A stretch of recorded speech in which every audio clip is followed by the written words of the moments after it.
హెబ్రీయులకు రాసిన పత్రిక 5వ అధ్యాయము. ప్రతి ప్రధాన యాజకుడును మనుషులలో నుండి ఏర్పరచబడిన వాడై పాపముల కొరకు అర్పణలను బలులను అర్పించుటకు దేవుని విషయమైన కార్యములు జరిగించుటకై మనుషుల నిమిత్తము నియమింపబడును. తాను కూడా బలహీనత చేత ఆవరింపబడి ఉన్నందున అతడు ఏమీయో తెలియని వారి ఎడలను త్రోవ తప్పిన వారి ఎడలను తాలిమి చూపగలవాడై ఉన్నాడు. ఆ హేతువు చేత ప్రజల కొరకేలాగో అలాగే తన కొరకును పాపముల నిమిత్తము అర్పణము చేయవలసి ఉన్నవాడై ఉన్నాడు. మరియు ఎవడనూ ఈ ఘనత తనకు తానే వహించుకొనడు గాని అహరోను పిలువబడినట్టుగా దేవుని చేత పిలువబడిన వాడై ఈ ఘనత పొందును.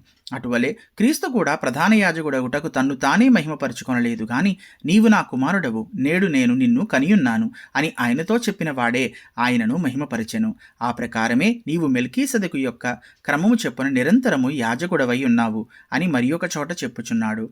శరీరధారి అయి ఉన్న దినములలో మహారోదనముతోనూ కన్నీళ్లతోనూ తన్ను మరణము నుండి రక్షింపగలవానికి ప్రార్థనలను యాచనలను సమర్పించి భయభక్తులు కలిగి ఉన్నందున ఆయన అంగీకరింపబడెను.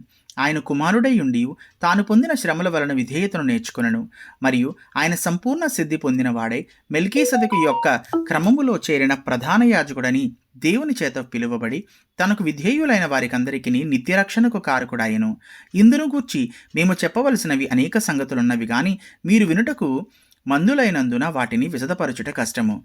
కాలమును బట్టి చూచితే మీరు బోధకులుగా ఉండవలసిన వారై ఉండగా దేవోక్తులలో మొదటి మూలపాఠములను ఒకడు మీకు మరల బోధింపవలసి వచ్చెను. మీరు పాలు త్రాగవలసిన వారే గాని బలమైన ఆహారం తినగలవారు కారు. మరియు పాలు త్రాగు ప్రతివాడును శిశువే గనుక నీతివాక్య విషయములో అనుభవము లేని వాడై ఉన్నాడు.